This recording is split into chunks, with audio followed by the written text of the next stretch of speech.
Debout Congolais, unis par le sang, unis dans l'effort pour l'indépendance. Nous devons ensemble avoir conscience que nul autre que nous-mêmes ne viendra sauver notre nation et que cela exige de chacun de nous une mobilisation tous azimuts.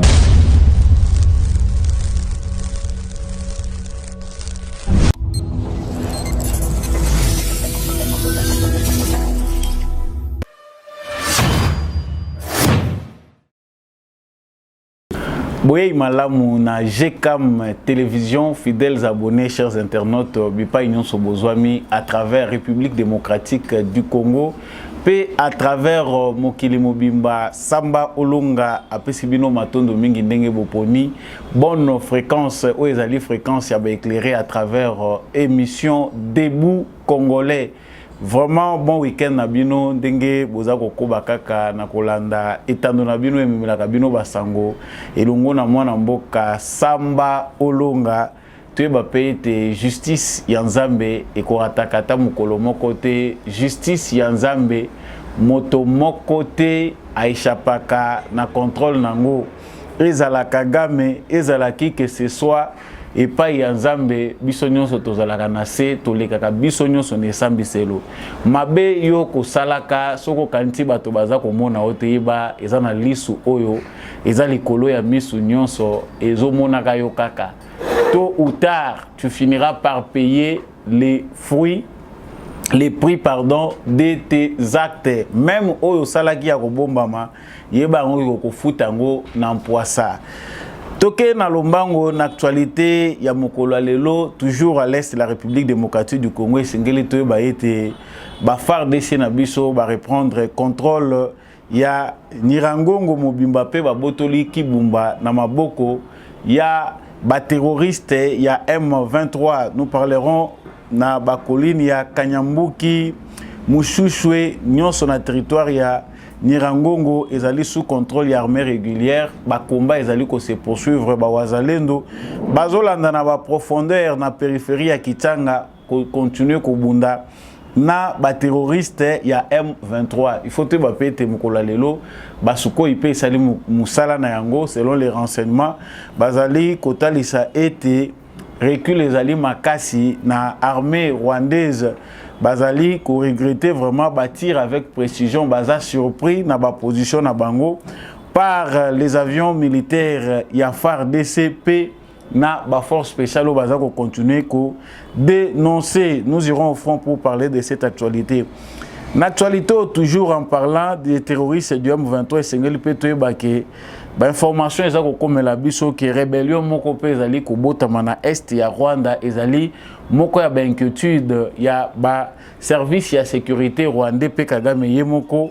Il s'agit bel et bien de la préfecture de Kigarama et une bonne partie de Rukira.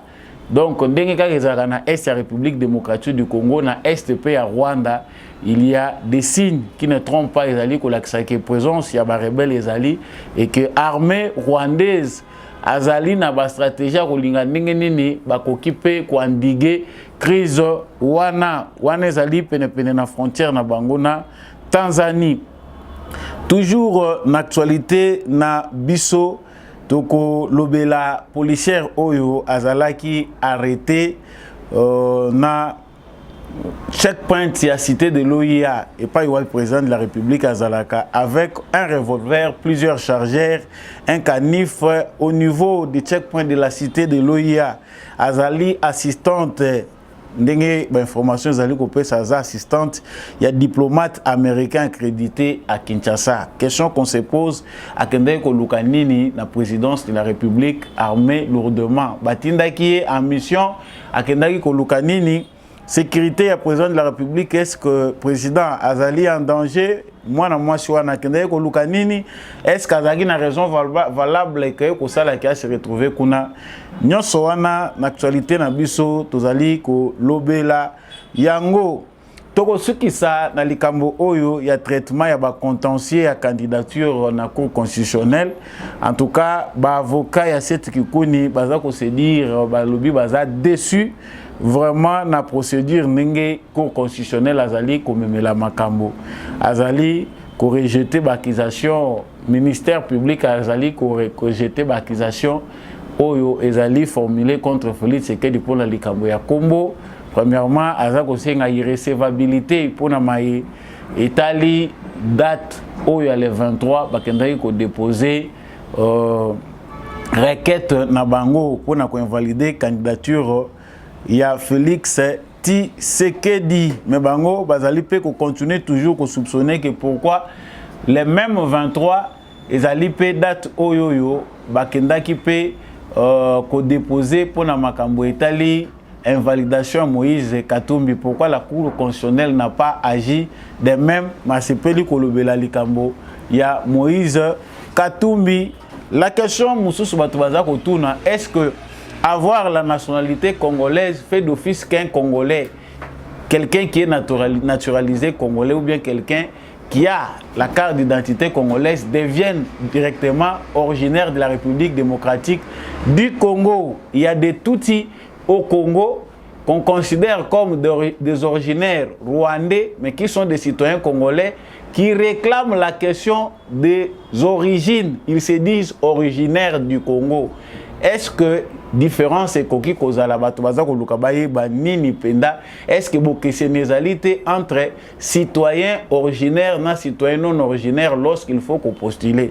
To kolobelango ya mboto soki sa actualité na biso ya mukolo lelo na souhaité bino partout boza kolanda biso à travers le monde, à travers République démocratique du Congo. Bon week-end na bino ndenge Boponi fréquence à malamu ya éclairé, surtout landaka ke ozana no abonné, abonnez-vous, partagez l'émission, continuez à nous laisser vos commentaires, likez surtout.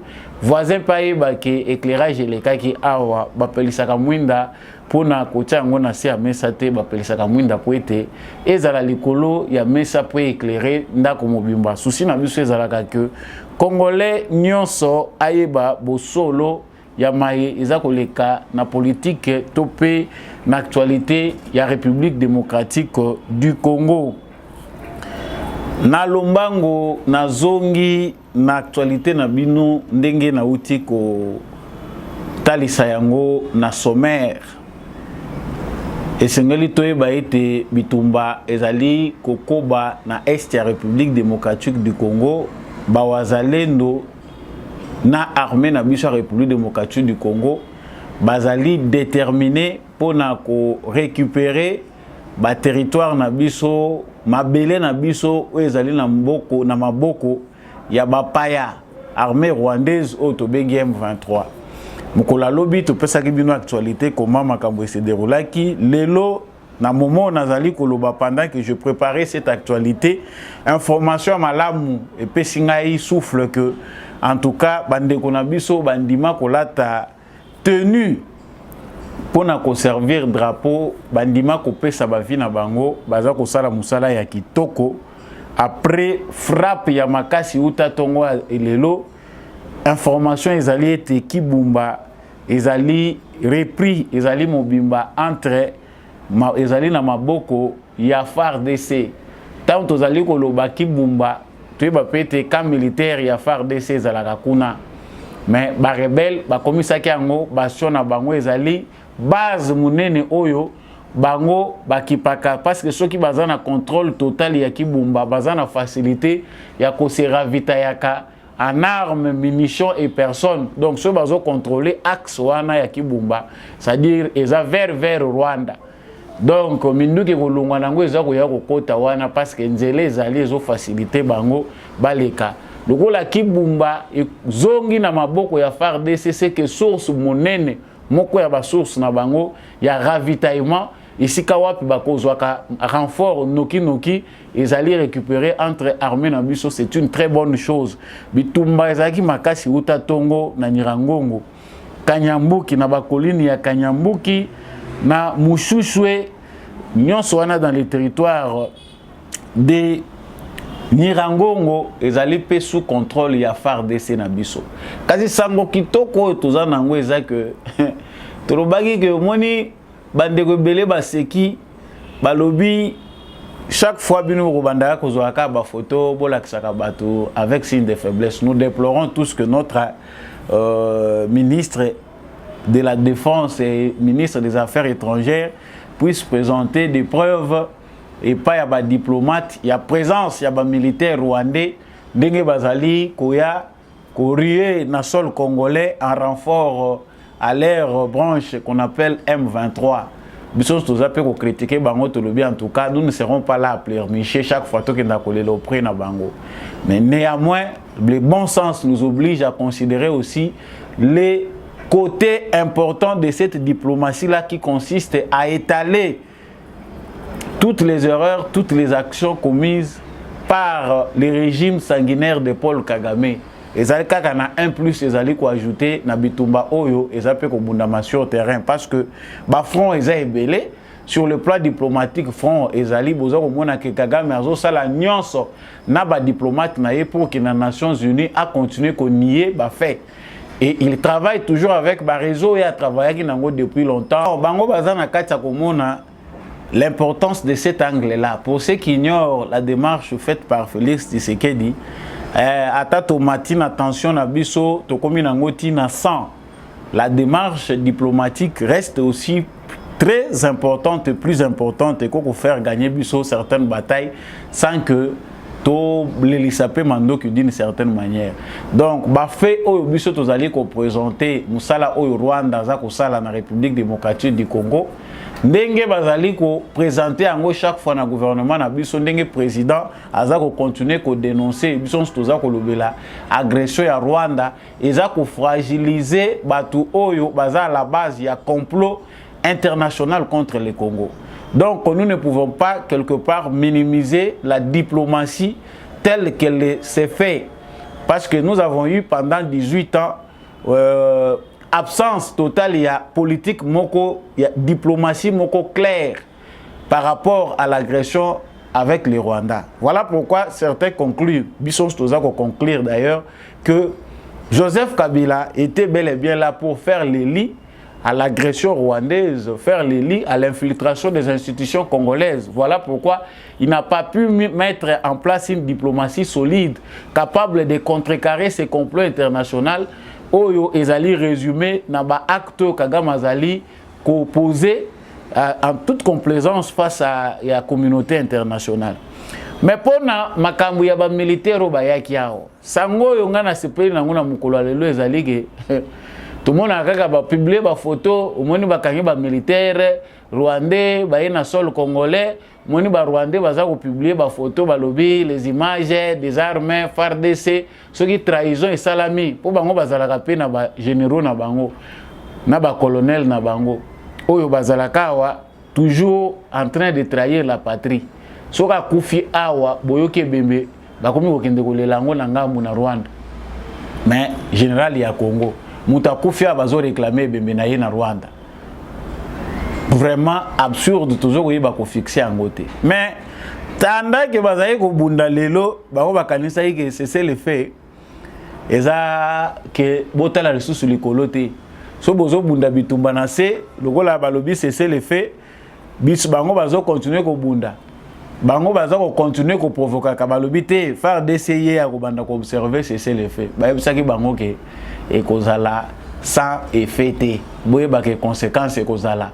Patrick Mouyaya, au nom du gouvernement, a ebisaki bango que biso totali l'action oyo bino boposé tout monde ndenge bokoti na sol na biso boye bango ke kozala sans conséquence te na lela ki sukoi depuis longtemps en tout cas outa semaine e bandaki na colère wana il y a quelques fils du pays auto perdaki sukoi pe et continuer ko sala musala nango lelo bango babatama basi basali babasho na bango bazeli bango ka ba s'installer Sukoye mati et que vous déposez bango bilei na bango.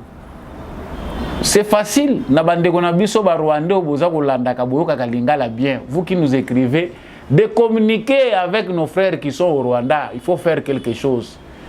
Cette mort lâche là dans les forêts du Congo n'est pas une mort honorable. S'il y a encore des jeunes Rwandais qui ne peuvent pas enlever leur tenue, kuboka mindu ki wana na se koki milanzela mususu ko ya komiti katana maboko ya MONUSCO les mamans rwandaises continueront à pleurer leurs enfants sans cadavre enterré. Parce que Nazamba wana moni liwa ya Sukhoi elongi pe bako komona ngoti. Nakata Zamba wana qui va chercher o noter nakati ya politique ya guerre ezali que ceux qui ndeko moninga kufi faut bosala effort pour que bo rapatrier corps na ye bo mema bibembe batika ka bibembe te eza politique malamu otika bibembe te ozomona nzela ngo ndenge komi nzela ezalaka mulai. On ne peut pas rapatrier tous les corps. Baponi o baza kopona na kokima na bambangu wana baponi. Mais les Sukhoi n'avaient pas pitié. Il y a des cadavres bakufi et belé. Parce que d'abord ils sont fragiles. Pourquoi? Biso toza na chance à kozala na lisu likolo. Lisu ya likolo ezali ko surveiller frontière, ba mouvement na frontière entre Rwanda na Congo. Voilà la bonne chose ou peut-être toza nango awa. Ni tete ba bêtise o tozali qu'on constater na cadre ya coordination ya plan stratégique na biso pona ko écarter mouvement wana de trahison mais tozali ko bénéficier na technologie moko machin on ne sait pas dire comment ça s'est fait mais la technologie dont bénéficie la République démocratique du Congo fait que tout mouvement ya ba militaire rwandais pona ko kota na sol congolais ezali contrôlé ezali vérifié. On sait bien compter qu'il y a autant de militaires. Dans le bac, on a vu monsieur Lekike et Salami Mbalebele, RDC Lobaka, 250 militaires, Bakoti na Congo, ba militaire wana, tumoni bango Bakoti, bazako se diriger boye, ba militaire wana Bakoti, tozali koyebi sa communauté internationale. On ne dit pas seulement pour observer ou bien pour dénoncer, non. Tango ba moni bino ezali po batika bino bo kende bo s'installer bo mener action na bino ou bien tango ba moni bino eza pour conséquences ezala. Nous chez nous, nous avons la possibilité grâce à la démocratie que laisse faire Félix Tshisekedi tozali na moyen ya kosala contrôle na gouvernement na biso.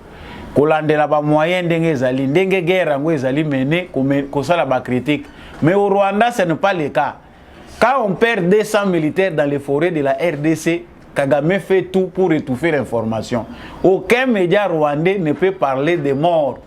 Il y a les Rwandais qui meurent chaque jour sur les sols congolais sous prétexte qu'ils viennent défendre une cause juste.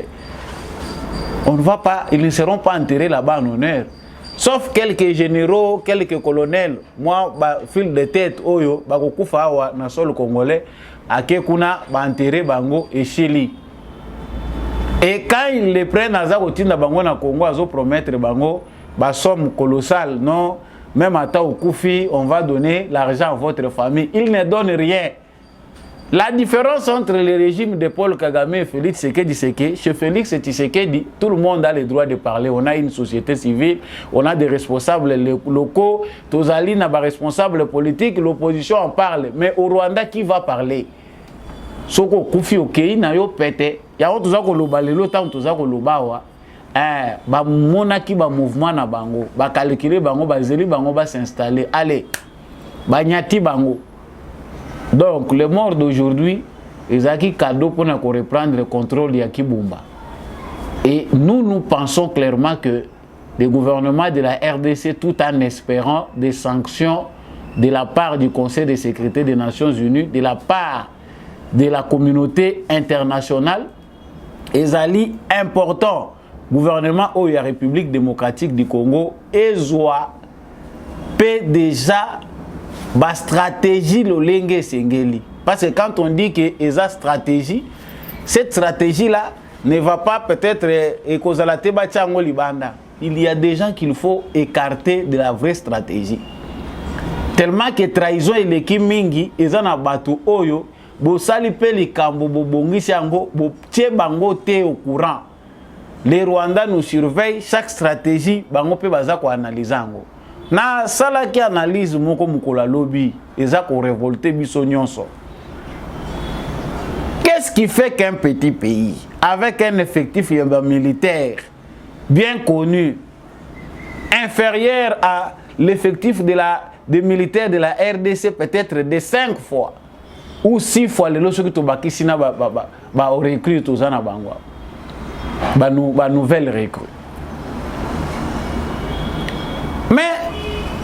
baza ko terroriser biso baza ko tindira biso 3000 wana bango baza ko tinda wana na ba force spéciale bango baza renforcer. Ils sont combien? Naza ko continuer ko lobela ka makambo chaque fois pour te comprendre que l'erreur c'est aussi chez nous que se trouve l'erreur.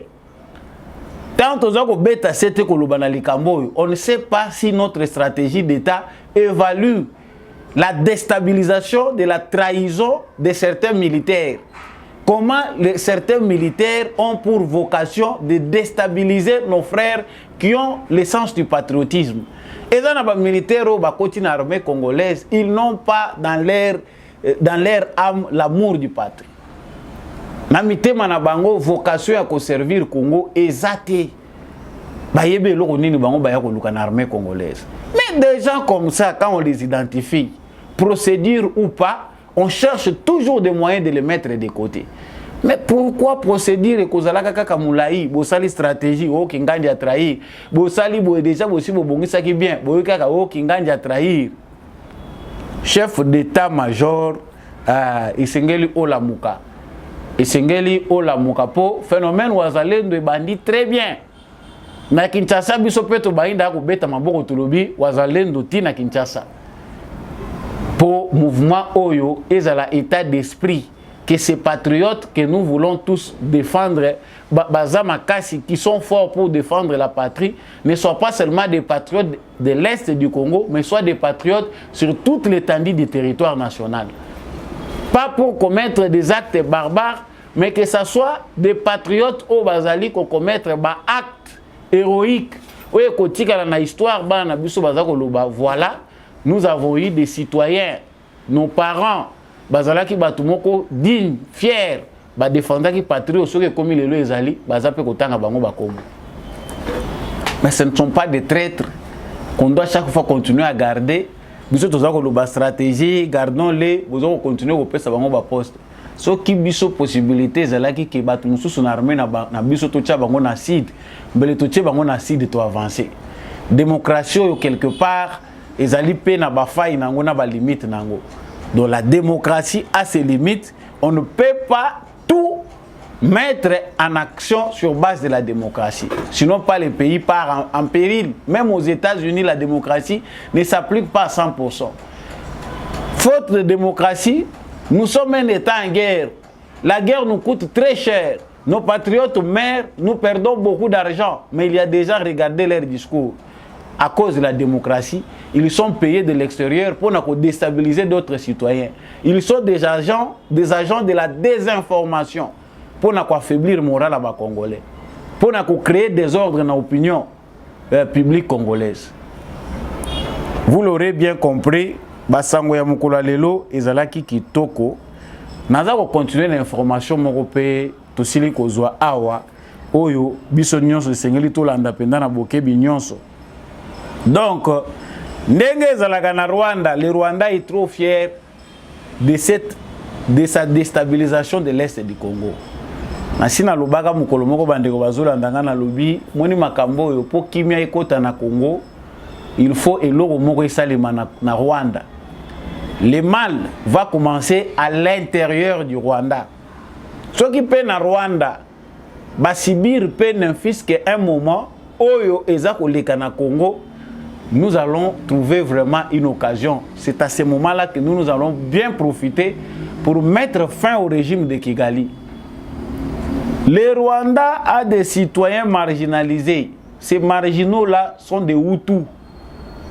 La dynastie Abatuti na Rwanda.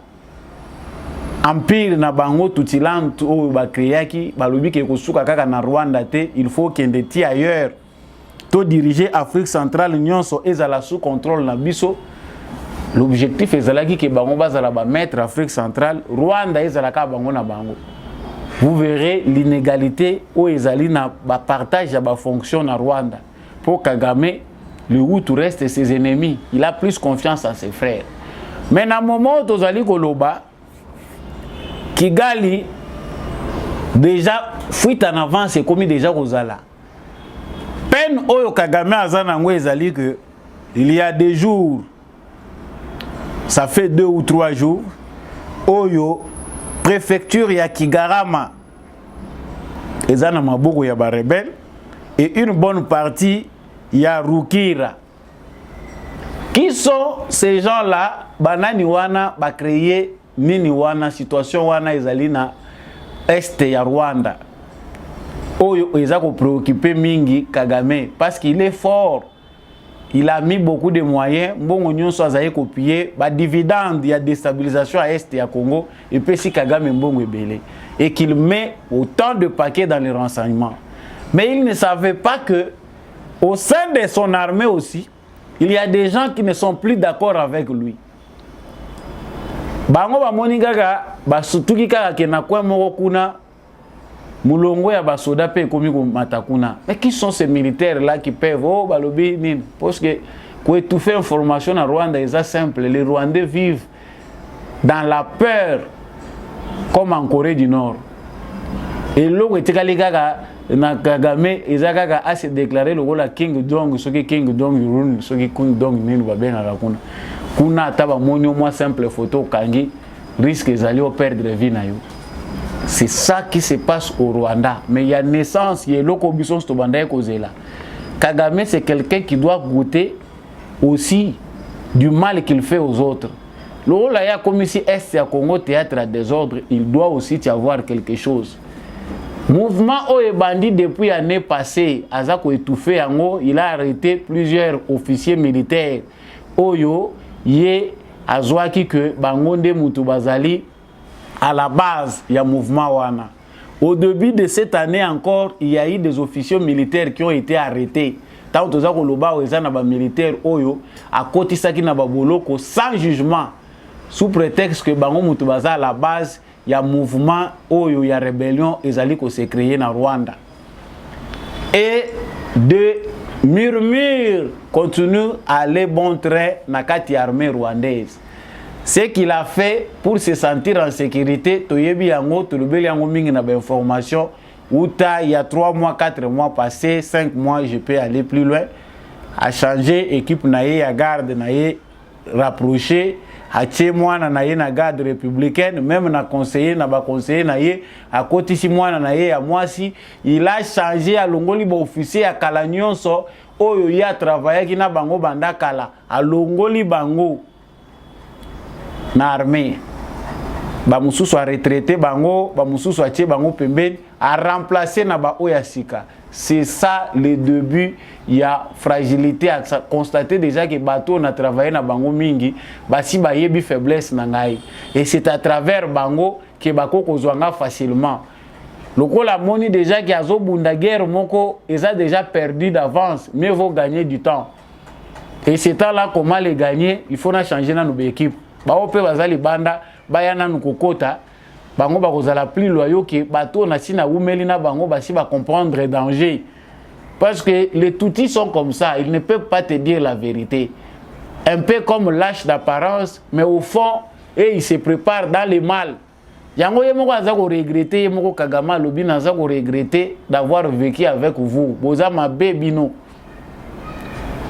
Boza malamuté parce que vous ne me boza ko conseiller nga ma bé. Vous ne m'avez jamais dit la vérité. Parce que vous avez vérité, vous êtes tout puissant. C'est la vérité comme ennemi. Donc, cette actualité est à prendre avec beaucoup de sérieux parce que cette rébellion-là, ezali moko ya ba point de départ. On ne sait pas quelles sont les mesures qu'il est en train de prendre parce que il sait bien gérer les secrets. Ce qui nous manque chez nous ici, notre armée, nous sommes à travers l'infiltration, et nous sommes à secret mingi armée na biso et soukaka na balabala to ki ndako ya na Kigali. Mais bango kuna basala ka bajete, soko trahir Kagame oyebi sor na yo. Soki ba bomio na ndenga boete ba ko bomo ata na ndenge oyo Putin abomela ki prisodine oyo ya wanye wa Wagner, milice ya Wagner. Bango basala ka bajete na sécurité. Et Moutema wana yango toza ko sambela chaque jour. Nous prions mais nous comprenons ce qu'est le pouvoir. Yango toza ko loba balati sa président de la République pe Moutema wana. La démocratie elle est vraie. Mais le pouvoir, on ne tient pas compte de la démocratie et de tout ça. Quelqu'un joue avec Biden aux États-Unis, on le cible. Yo le bio a Obama président aux États-Unis a un ennemi potentiel. Banyatiem Boumessili. ceux qui baza ko beta mutu masasi pona ko boya ko tempérer kaka pona likambo ya excès de vitesse azokima na mutuka batelemisi na mutuka alingi a bousculer a démarrer mutuka na loyenge atika agent wana malgré que batie munduki bamoni que ah non mutoyo a exagéré, il tire et dans leur loi c'est écrit que ce que omoni mutu akomi ko représenter menace a boy ko tempérer bete masasi na nzoto. On a tué un garçon en France, un enfant de 19 ans et 18 ans, je sais pas. Aux États-Unis aussi ça existe. Balobi telema chama boko na sima oboyi ko chama boko na sima mbuma na nzoto okeyi ofele. Ça se répète, plusieurs jeunes noirs, même de blancs, ont perdu la vie comme ça. Mais nous gardons des terroristes chez nous. Pourquoi faire? Cette construction-là de notre justice s'est faite d'une manière lâche. La taille, il y a des sanctions, il faut être à la proportionnelle, il y a des forfaits, tout des crimes qu'on doit commettre. Et chez nous, tout ça, peut-être modernité. Non, la démocratie que nous voulons construire chez nous veut que les traîtres soient en vie. Pendant que les pauvres citoyens que nous sommes, nous avons dit,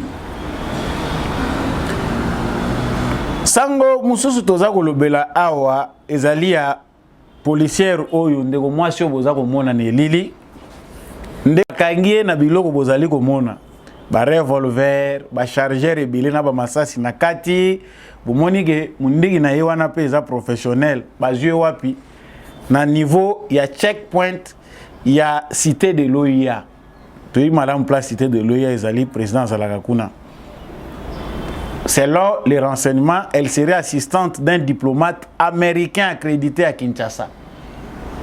Wana, il y a encore beaucoup à vérifier. Mais balobi qui est assistante d'un diplomate américain accrédité à Kinshasa. Qui est ce diplomate? On ne sait pas. Au talipé maman, on dirait que Wana Nzalape quelque part, le ba Congolais mususu tozao. Mais au Kendaki koluka nini na OIA. Parce que ceux qui ba photo na yebimi azana masasi. Est-ce que bakoyi kotinda une policière batindie na armement modèle na ba chargeur na biloko wana nyonso akende ko se pointer dans les environs ou bien akende ko se retrouver kuna na OIA en mission ou bien akendaki na diplomate aza ko accompagner diplomate na ye ou akendaki ko sala nini.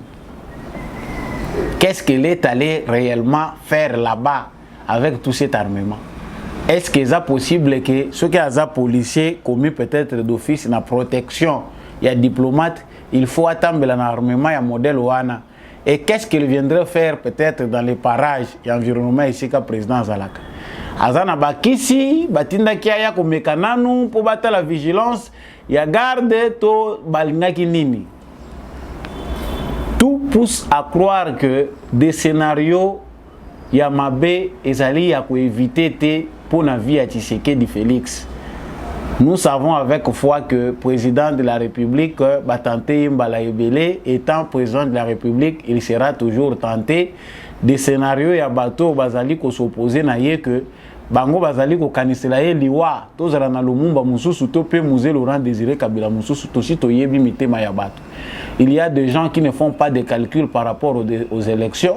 Ils ont un bateau, une planification à bango, bazako mona liwa ya Tshisekedi, topé coup d'état, topé désordre moko généralisé, oyo ko permettre bango que bango va survivre dans la scène politique. Tosi tolobela ngo mbala na mbala pona ba Congolais, il y a des gens qui ne veulent pas mourir politiquement. La politique que Félix Tshisekedi a menée, l'excès de démocratie qu'il a mené a tué beaucoup des acteurs politiques. Celle base arrière na bango baktikali nango, c'est de créer un chaos sécuritaire, créé par des voies et moyens, comment créer des troubles à Kinshasa.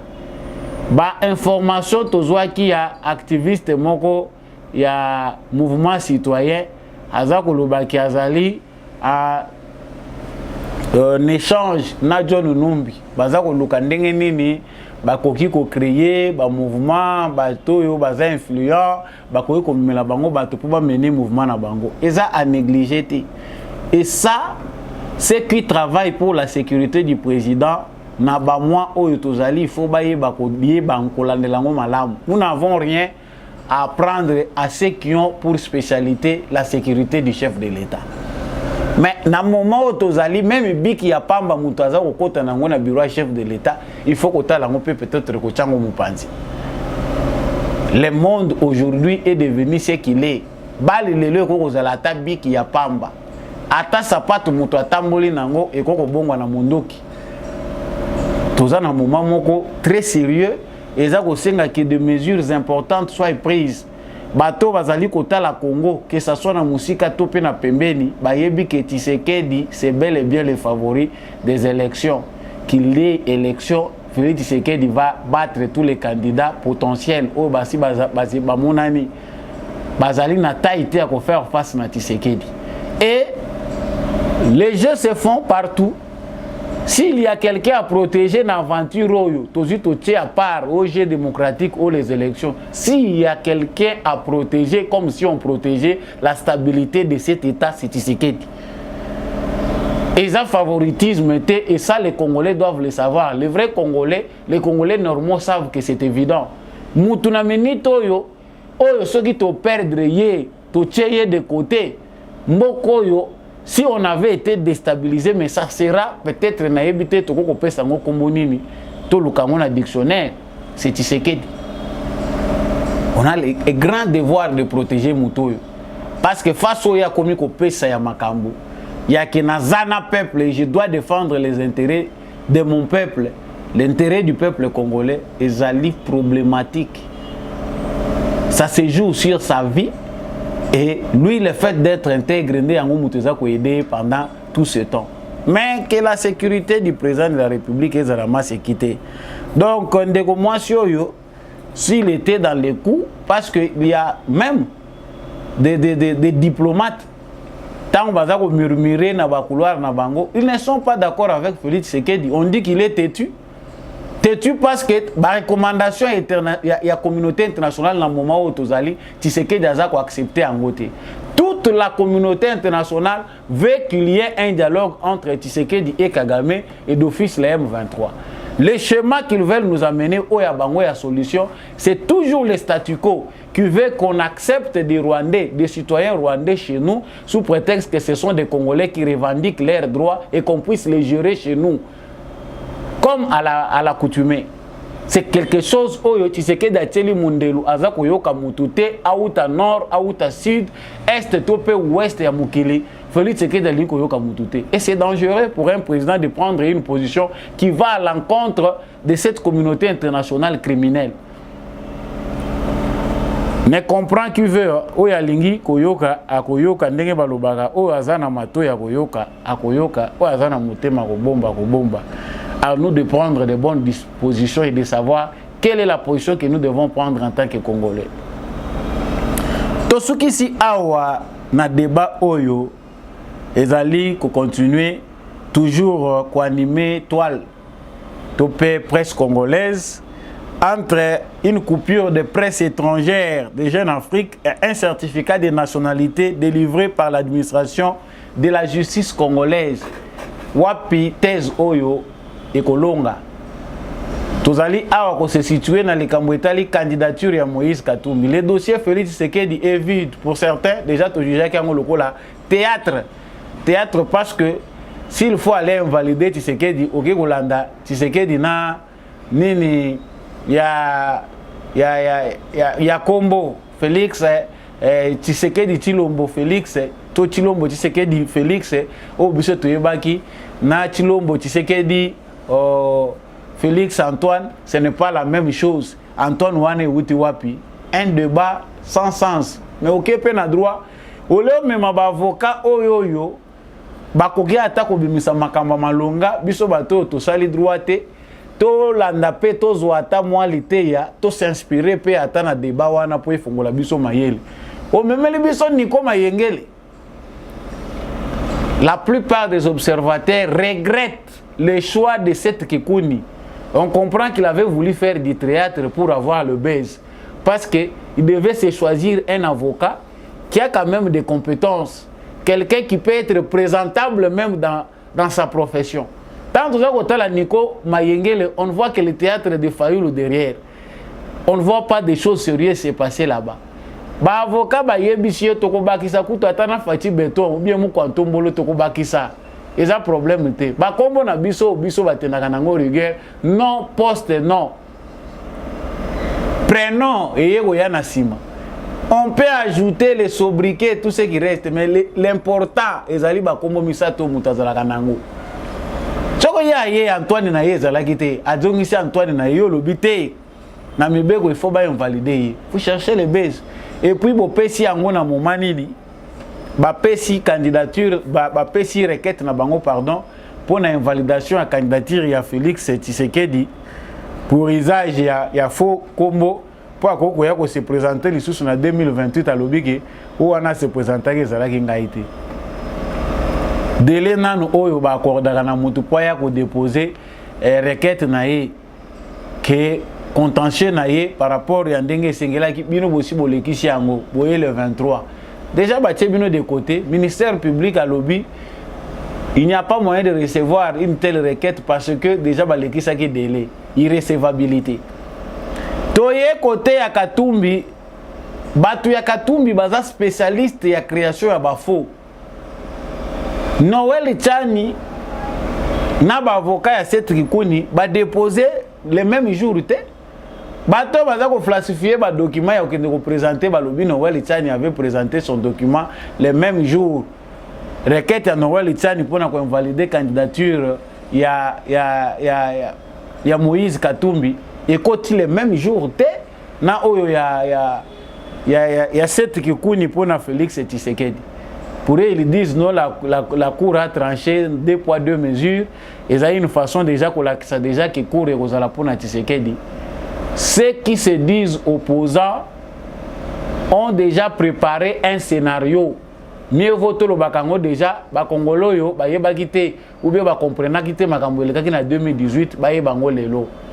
Ceux qui se disent opposants congolais, que ça soit ba oyo ba boyi kokota na élection. Que ça soit une élection, qu'il y ait élection ou pas, ils seront toujours là pour contester. S'il y aura élection dans leur scénario, non OEDG ça na mitu na bango, Félix Tshisekedi proclamé candidat pour na bango, ça sera de la tricherie. S'il n'y aura pas élection, Félix Tshisekedi n'a pas voulu organiser les élections pour que Makambo Beba. Allez-y déjà comprendre. Mais ici, la question qu'on se pose, parce que Batuya Katumbi baza kolenga, pour les lots qui va invalider Katumbi,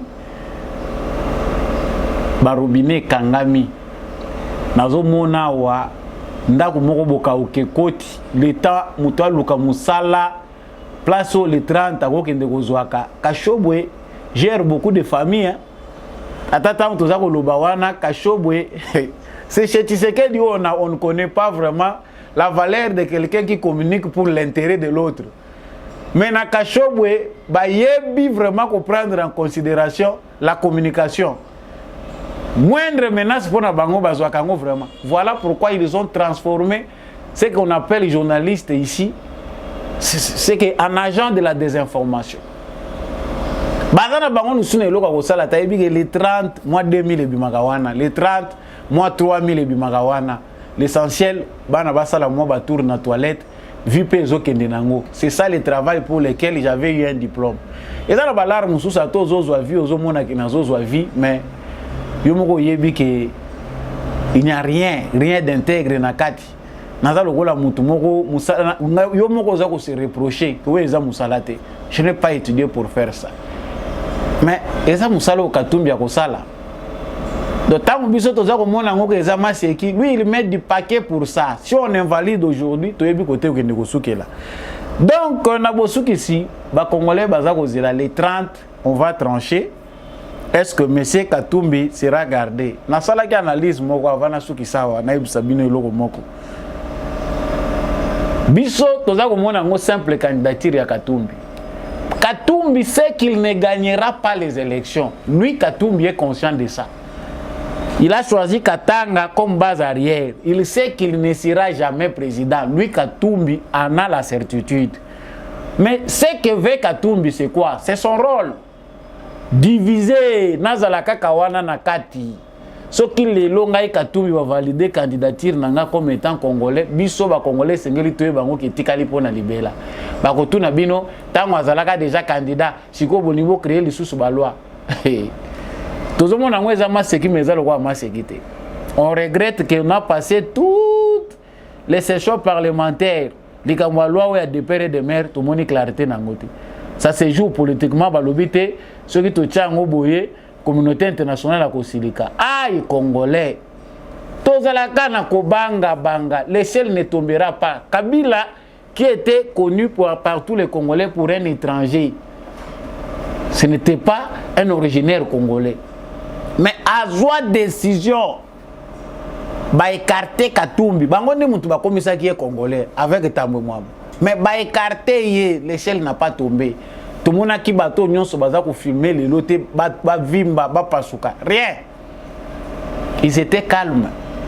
Aujourd'hui on lance les défis à tout un peuple que pour bino bo simba loi na bino ya mboka bo modifier yango il faut bo tayango na mesure que Katumbi azala. Si Katumbi leur fabrication azate, ça veut dire que boluki division et salimana kati mboka na bino. Comprend que veut la République démocratique du Congo reste un et indivisible. Ndeko moko atuninga question ya bosuki ici. Avoir la nationalité congolaise est-il différent d'avoir une nationalité congolaise d'origine? Oui. Tous nous sommes congolais. Il n'y a pas une classification pour dire ça, ce sont des Congolais originaires et de non originaires. Quand si vous avez chinois ou si vous avez une nationalité, vous pouvez comme un président. Parce qu'avec cette allure, les Chinois bango yeyao. Abotamaki na Chine, basé belé, ba mususu bakota kiti na PPRD. Biso mutoza koyeba te qui est congolais aujourd'hui qui ne l'est pas. Yo vandi congolais de père et de mère.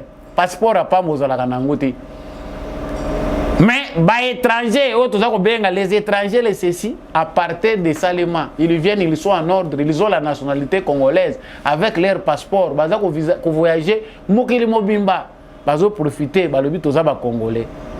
Si ça passe pour Katumbi, sachez-le bien que ça l'est pour les fils de tous ces gens-là que vous considérez comme étrangers. Et que vous allez ndenge etikalipe libela.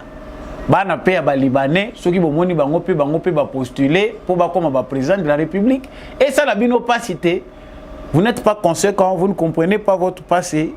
Émission lelo et sukiwana ezaki mukola lelo samedi et sengopo na ngai na yeba bino ebele à travers mokili mobimba kolanda samba olonga na émission na bino ba éclairer debout congolais. Soko sepela ki na émission oyo, il faut qu'on like. Abonnez-vous si vous n'êtes pas encore abonné. Partagez partout. Voisins PA comme éclairer le colayo. Merci mingi na bandeko bolanda ki biso depuis Lualaba na Kolwezi et pas maman Fifi Masuka. Bandeko boza kuna balobi poto ekomi kuna toza kopesa bino matondo mingi. Vous êtes nombreux à m'écrire à partir de Lualaba. Continuez à suivre Debout Congolais. Matondo mingi une équipe technique ya ndekombi ya Chako oyo elandaki biso po émission oyo ekomela bino. Merci mingi na apôtre Gérard Kabeya candidat ya Tchangu, candidat député national bandeko ya Tchangu. Votre candidat, je ne cesserai jamais de vous le dire, il faut soutenir candidat na bino Matondo mingi na l'homme de la vérité des urnes Jean-Louis Timbalanga. Merci beaucoup à mon vieux Maurice Kikangala. Merci à papa Boniface Mpunga. Je remercie également le député d'Ilebo, circonscription électorale à Ilebo, Freddy Ngwama, Bosimba Epe Malamu. Et nos mamans debout congolais. Merci na maman Billy Bilonda, merci na maman Lisette Mombendou, maman Anima Samba, toutes les mamans qui m'écrivaient. En tout cas, Nazo Pesabino, Matondo Mingi na Bosani Pete, maman Rose, Marie-Rose Sirikari, depuis les États-Unis, Azo Sala Moussala Kitoko, na ba organisation na bango pour que les investisseurs viennent au Congo. En tout cas, il faut emboîter les pas, faire cela pour que les investisseurs, on a vraiment Congo na image moko ya malamu. En tout cas, je vous dis au revoir. Je vous souhaite encore un bon week-end. Tout le monde a prochainement na émission Moussous.